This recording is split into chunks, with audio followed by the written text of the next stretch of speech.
Kasagsagan po ngayon ng tax filing season sa Canada at bukas ito hanggang April 30th. Kasama natin ang Regional Vice President ng West Canada for the National Council of Philippine American Canadian Accountants para ilatag ang mga kailangan alamin sa pagsumite ng inyong taxes. Sunny, ano nga ba ang mga pinakadapat tutukan ng mga kababayan sa pagsumite ng kanilang tax? Unang-una, dapat ihanda nila ang kanilang mga T-slips or tax slips, T4, T3, T5, which are being given to them by their employer, by the banks, and other financial institutions.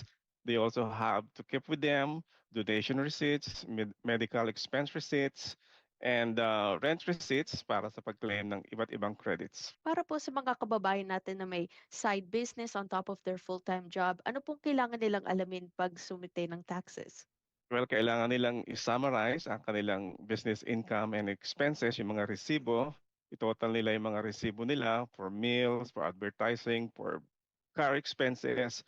As long as the expenses are directly related to earning the income, they should claim those expenses. And sa mga kababayan natin na pasok sa capital gains tax, ano pong mga changes or kailangan nilang alamin doon? So ang capital gains is kung nagbenta ka, let's say your second house na hindi considered as principal place of residence. So whatever gain, selling price minus your adjusted cost base, that would be your capital gains, times 50%, that would be your taxable capital gains. Kung nagbenta ka ng shares plus tax, nag-dispose ka ng ibang assets, those uh, capital assets, those could be considered as capital gains or loss. There was a proposal before to increase the capital gains inclusion rate to 66.67% in excess of the first 250,000 capital gains, pero na-defer na yan for next year. I heard baka ma-abolish din yan. But for now, it's still a 50% capital gains inclusion rate ang kailangan i-report natin. When people start to file their taxes, ano po ang mga common mistakes na nakikita nyo? Well, karamihan hindi organized ang documents. Sabog-sabog ang documents ng kliyente. Minsan nalilimutan nila na meron silang binili, meron binenta, meron ganitong transactions which would affect their tax returns.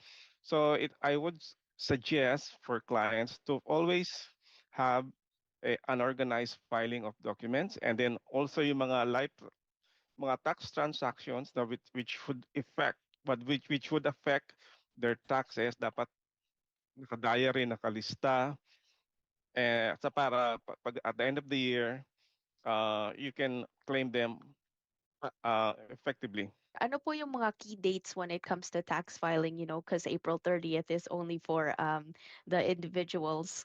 So ang deadline for tax filing ng individuals is April 30. If you are self-employed, your deadline would be June 15, kasama na yung asawa mo. Kung isang asawa, self-employed, yung isa employee lang, pareho lang kayo ng deadline of June 15.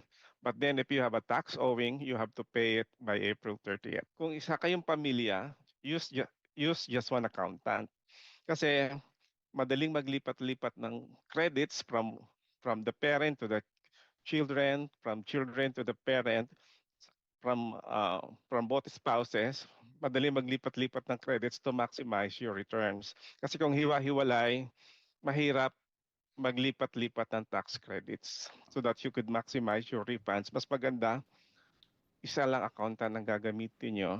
Yan lang po ang mga tanong ko. Anything else you want to mention? Sa mga donation, no, anything more than $20 must be issued a tax receipt as long as the donation is given to a registered charity.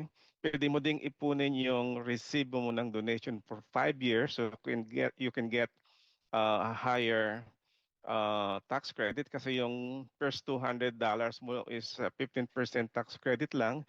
Anything in excess of 200, you'll get the maximum tax credit rate of 33%. Sa medical receipts or sa medical expenses, I would suggest gumamit kayo ng isang pharmacy lang so that at the end of the year, you can just ask for a summary of all the medicines that you bought from that pharmacy para hindi mo na iipunin yung maliliit na resibo every time na bumibili ka ng prescription medicine. Tax season now, file your taxes as early as now. You can get your refund as early as now as well. Pag madami na kasi nag-file, medyo matagal na yung assessment, no? Medyo matatamba ka na din ng CRA. So if you can file as early as now, file now as long as your documents are complete. Maraming salamat, Sunny Martinez, Regional Vice President for Western Canada ng National Council of Philippine American Canadian Accountants. Thank you, Fisher.